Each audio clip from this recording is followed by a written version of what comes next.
Je suis analyste sécurité, niveau 3. Ça signifie quoi? Ça signifie que je vais aider le client à surveiller son réseau en termes de sécurité. Je vais voir s'il n'y a pas des virus qui traînent, s'il n'y a pas de potentielle activité malicieuse. Et après, par la suite, en cas de compromission, moi, je vais aider le client à résoudre le problème de manière à ce qu'il puisse continuer à travailler de manière optimale, sans avoir de soucis particuliers et que l'activité économique puisse se dérouler sans problème. Ma semaine, le matin, j'arrive, je regarde s'il n'y a pas de soucis particuliers, je vais traiter des tickets d'incidents de sécurité, des problèmes de connexion avec tes comptes, ce genre de choses. Par la suite, en cas de problème, moi, je vais aller au contact du client, voir le client pour résoudre ses problèmes avec lui, de manière à travailler de manière complètement optimale. Je suis chocolat, moi, je suis ni l'un ni l'autre.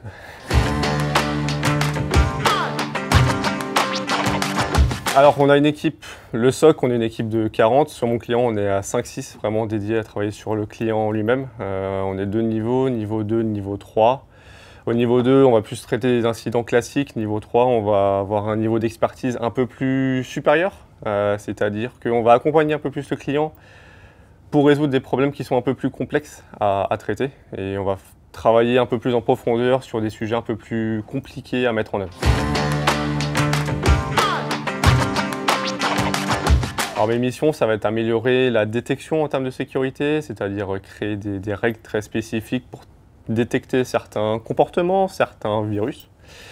C'est aussi avoir une veille très évoluée, une veille technologique, c'est-à-dire pouvoir écouter, lire des articles qui sont sortis récemment de manière à suivre l'actualité, ce qui est très important dans notre domaine.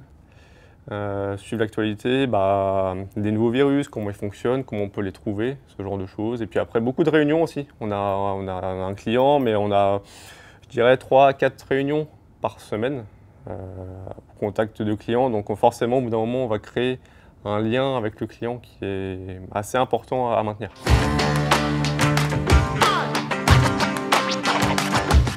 Rock, plus rock. Ouais.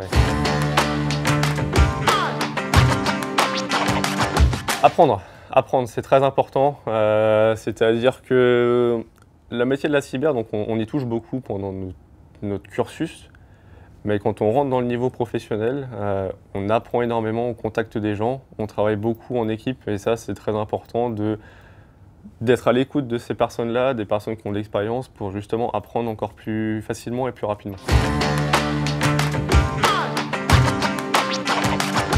LinkedIn.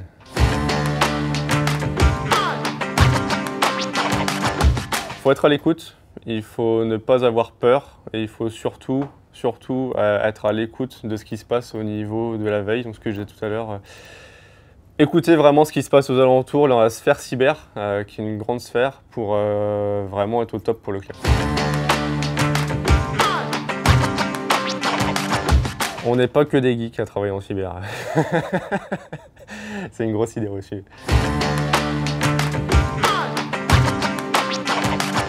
On sait qu'il y a beaucoup d'opportunités, d'évolution de carrière qui est possible dans beaucoup de domaines. Il n'y a pas que la cyber, il n'y a pas que le SOC là où moi je travaille aujourd'hui. C'est vraiment très très ouvert. On a beaucoup de contacts entre les différentes entités en interne Thales.